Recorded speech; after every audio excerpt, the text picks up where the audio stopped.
Spectrophotometers are another common piece of laboratory equipment that you will frequently encounter. They pass UV and visible light through a sample and generally measure the light transmitted through a sample.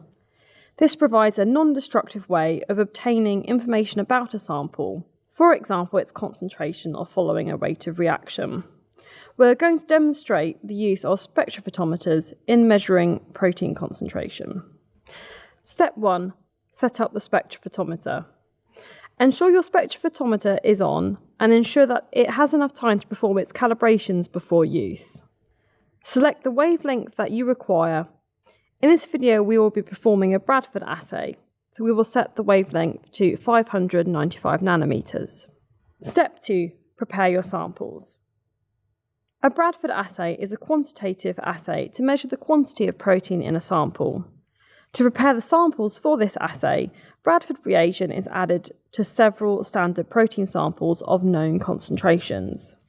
It is then added to the sample you want to determine the concentration of. This is your unknown sample.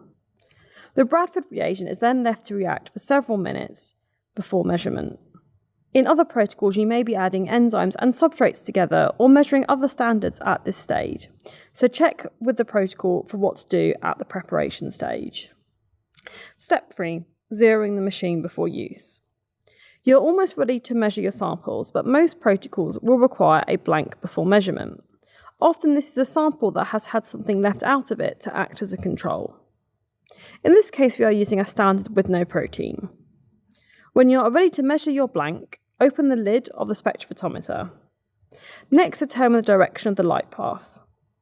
We can determine this by looking for the apertures in the machine for the light source and detector.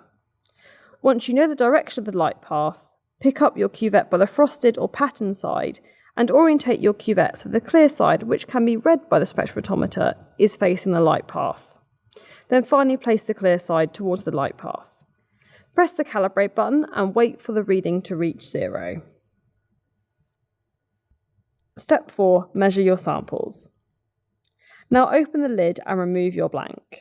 Following the same procedure as before, take your first sample and orientate the cuvette so the clear side is in the light path, and close the lid. Wait for the reading to stabilise and note down the absorbance as required. Repeat the measurements until you have examined all the required samples. Step 5. Analysis. In the case of the Bradford assay, you will measure several standards to determine the concentration of an unknown sample. To determine the concentration of this unknown sample, you need to construct a standard curve. On the x-axis, you should plot the concentration of your known standards. On the y-axis, you should plot the absorbance of your known standards. Finish the curve with a line of best fit. Then, knowing the absorbance of your unknown sample, you can interpolate the concentration by reading from the absorbance to the concentration. Step 1. Prepare the spectrophotometer. Ensure the machine is switched on and calibrated and set to the correct wavelength. Step 2. Measure your blank and samples. Step 3. Analyse your results, for example with a standard curve.